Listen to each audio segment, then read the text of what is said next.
Hoş geldin. Bir Radiant'ın mantığı nasıl işler serimize devam ediyoruz.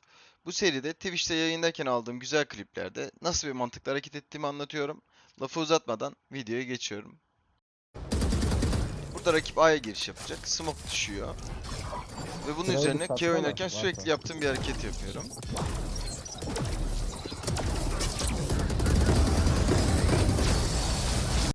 Burada rakip smoke varken smoke'un içinden flash ya da kurtla çıkmayı düşünüyor.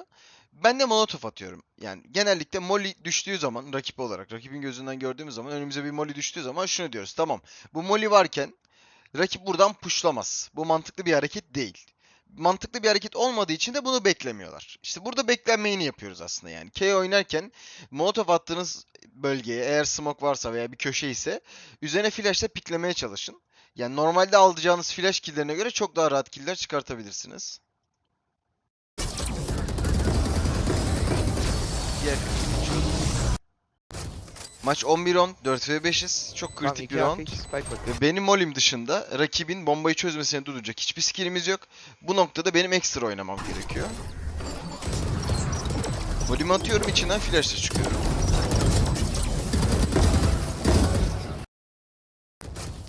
Yani yine az önce anlattığım mantık. Beklenmeyen bir şey yapmak gerekiyor. Aslında bu molly'yi attığımda rakip zannediyor ki onlar bombayı çözmesin diye ben bu molly'yi atıyorum. Halbuki ben kendim içinden çıkabileceğim bir alan yaratmak için molly atıyorum. Yani molly bitmeden çıkmaya özen gösterin burada. Flash'ı da bir tık daha smoke'un içinden atabilirsiniz. Yani flash'ı böyle smoke'un en köşesine gelip değil de smoke'un ortasındayken atıp, yürürken atıp böyle tam patladığı an hani şurada patlıyor ve rakip farkında bile olamıyor yani o smoke'un, o flash'ın onlara geleceğinin.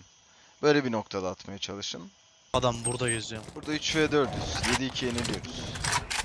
Yani takımın çok umudu yok. Chamber trap'ini görüyorsunuz. Hemen önümüze atmış. Kitchen'da olduğunu anlıyorum Chamber'ın ve sonrasında koşmaya başlıyor Kitchen tünelinde. Onu buradan yakalıyorum. Yani burası wallbang geçiriyor. Bir, onu söyleyebilirim. İki, yani bu tarz shift ilerlemeden komple dümdüz koşan rakiplere karşı wallbang atmak çok daha kolay. Sadece yani nereden denemeniz gerektiğine biraz aşina olmanız lazım.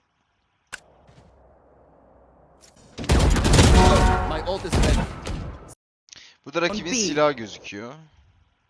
Tam şu uçta. Üst katta gözüküyor. Spike down B. Nereye gittiğini anlamaya çalışıyorum. 30 seconds left. Ama çok açık vermemeye de çalışıyorum aynı zamanda. One enemy remaining. Not ready yet. Sonrasında 1v1'e Spike kalacağım. burada jet. Jetimiz ölünce Last yerine player verir. standing. Ready yet. Jet bayağı korkuyor. Kitchen'da adam. Dash atıyorsun ona doğru ve hemen okuma atıyorum. 10 Şimdi seconds yukarı left. doğru çıkıyorum.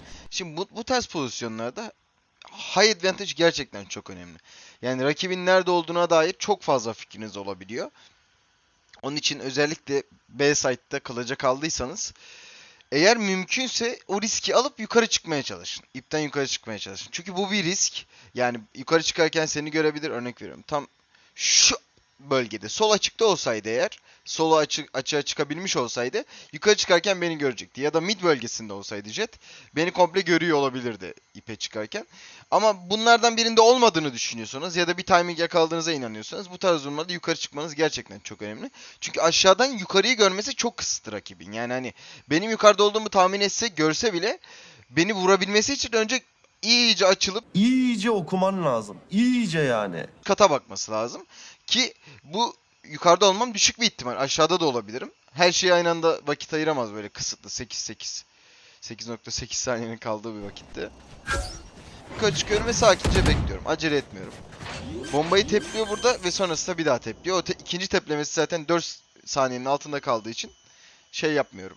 Adı nedir? Piklemiyorum bile.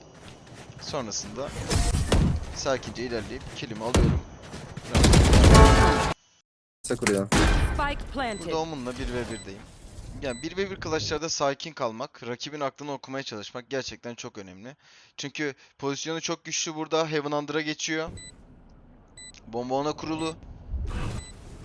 Hani kendime smoke atıp bombayı yarılamak dışında yapabileceğim çok bir şey yok normal şartlarda. Ama burada eğer farklı düşünebilirsek daha kolay bir Aynen öyle. alan yaratabiliyoruz kendimize. Burada gap'li smoke atıyorum. Gap'li smoke'tan hemen kendini görüş alabileceği bir alana çıkarmak istiyor Omun. O alana çıkardığı zaman da zaten efor bile sarf etmeden eli almış oluyor. Aynen öyle. Yani 1v1'lerde acele etmeyin. Çok fazla zaman var bomba kurulduktan sonra. Rakibin hareketlerini algılayabileceğiniz, rakibin oyununu okumanız için, aynı şekilde onun da sizin oyununuzu okuması için çok fazla zamanı var. Yani burada olabildiğince sabırlı olan taraf olmaya çalışın. Ben bazen mesela clutch'lara kaldığımda 40 saniyem varsa örnek veriyorum 1v1'de. 20 saniye hareket bile etmiyorum. Sadece rakibin ne yapacağını izlemeye çalışıyorum. Çünkü rakip aynı şekilde rakip de hareket etmeyebilir tabii ki. Yani hani bu bir risk. Alacağınız zamanı sizin karar vermeniz lazım yani.